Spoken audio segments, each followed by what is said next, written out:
या विभागाचे माजी आमदार आदरणीय सानंद साहेब, खरं म्हणजे आज पक्षाचा आढावा घेण्यासाठी, खामगाव तालुक्याचा आढावा घेण्यासाठी या ठिकाणी आम्ही उपस्थित झालो होतो। सविस्तरपणे त्या ठिकाणी पक्षाचा आढावा घेण्यात आलं। पक्ष संघटना मजबूत करण्याच्या संदर्भात काय परिस्थिती आहे या संदर्भात त्या ठिकाणी सर्व फादर बॉडी असेल, फ्रंटल ऑर्गनायझेशन असेल, विविध सेल असेल, विभाग असतील, या सर्वांचा सविस्तर आढावा त्या ठिकाणी घेण्यात आलं।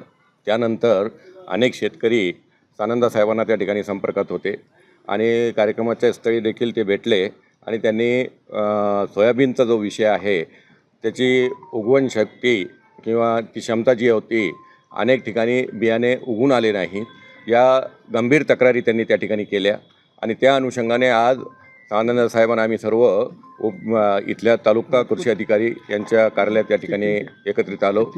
त्यांच्या ज्या काही तक्रारी होत्या त्या तिथल्या उपविभागीय अधिकारी आणि तालुका कृषी अधिकारी यांनी ऐकून घेतल्या।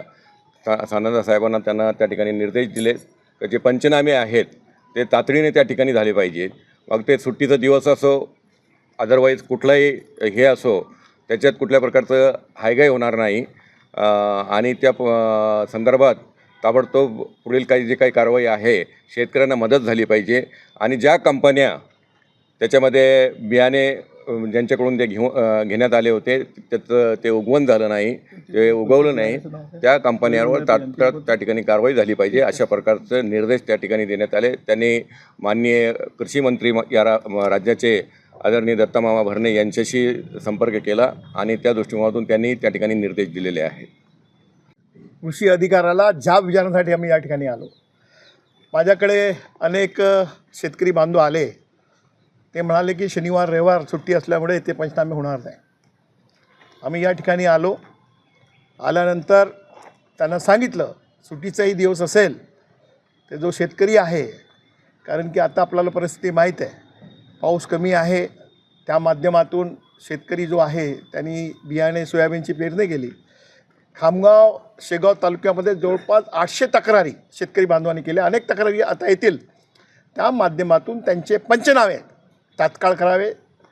सोमवार रविवार असेल, सुट्टीचा दिवस असेल, मी त्यांना विचारलं एका दिवसामध्ये तुम्ही किती पंचनामे करता तुमची एक टीम? म्हणजे जास्तीत जास्त 7 ते 8, तर एवढं किती दिवस लागतील? शेतकऱ्यांना परत पेरणी करायची आहे, त्या माध्यमातून जर पंचनामे झाले नाही तर तो पेरणी करू शकणार नाही, म्हणून तो आर्थिक अडचणीमध्ये तो या ठिकाणी येईल। म्हणून आमचे मंत्री, कृषी मंत्री, लोकप्रिय कृषी मंत्री यांच्याशी दत्तामामा भरणे यांच्याशी मी संवाद साधितला।